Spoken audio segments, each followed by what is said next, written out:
Now the ITV News in the Calendar region.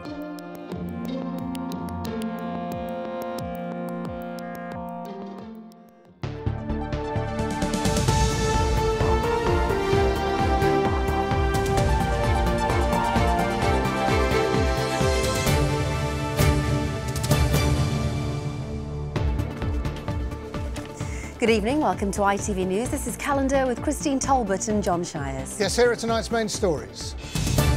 Power for 800,000 homes. The go-ahead's given for a huge new wind farm off the East Yorkshire coast. A poor performance. The region's secondary schools are criticised by government inspectors. Honouring the women of steel, but the sculpture recognising their efforts during the Second World War won't be ready until 2016. And coming up soon, I'll explain exactly what a weather bomb is, and I'll also have a detailed 5-day forecast.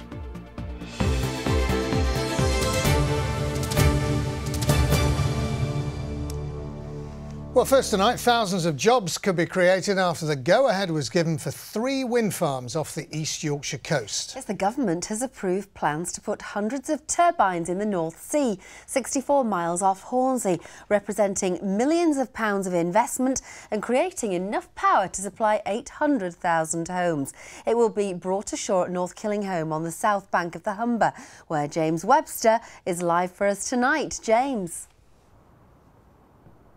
Well, this is a huge development, not just for round here, but on a global scale as well. It's been described to me as the world's largest gigawatt-scale far-from-shore wind farm. Let me explain what that means. There could be as many as 330 turbines as part of these wind farms, depending how big the turbines are which they would use. Generally, the bigger they are, the more electricity they can produce, so you could have fewer turbines than that. This fly-through gives you an idea what that could look like. Gigawatt scale, well, that's how much electricity is produced in total. 1.2 gigawatts, that's enough to power 800,000 homes. And far from shore, well, yes, 64 miles or so off the coast at Hornsea, and it could create 2,500 new jobs, which would have to be advertised locally. It's part of the new infrastructure in the Humber region that has set the scene for world-class investment in the Humber area. So part of our examination process was to look at the job opportunities, which are wide-ranging across all phases of the project, from construction into operation and maintenance. Now, here in North Killingholme, this is where many of those new jobs could be created. That's because 24 miles of underground cable would bring the electricity ashore here to a newly extended national grid substation. That work would obviously have to be completed as well. Well, Marcus Walker is in charge of regeneration at North Lincolnshire Council. Good evening. What's your reaction to this announcement of this being given the go-ahead by the Secretary of State?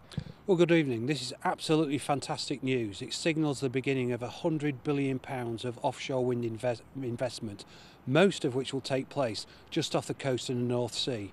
And what that does is give us a once-in-a-lifetime opportunity to attract a brand new industry based on renewable energy into the Humber. And what assurances do you want that those jobs will benefit the people around here?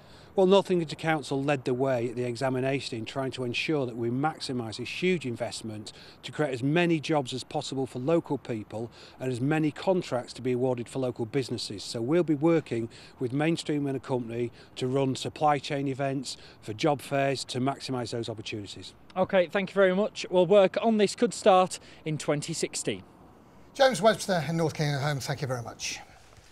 Well, next tonight, must do better. That's the verdict of the organisation in charge of inspecting schools when looking at the performance of primaries and secondaries across our region. Ofsted has published its latest annual report. It describes Yorkshire and Northern Lincolnshire lagging behind the rest of the country when it comes to preparing pupils for the future. It also raises concerns about achievement levels for primary and GCSE age students in Lincolnshire. Michael Billington has more details.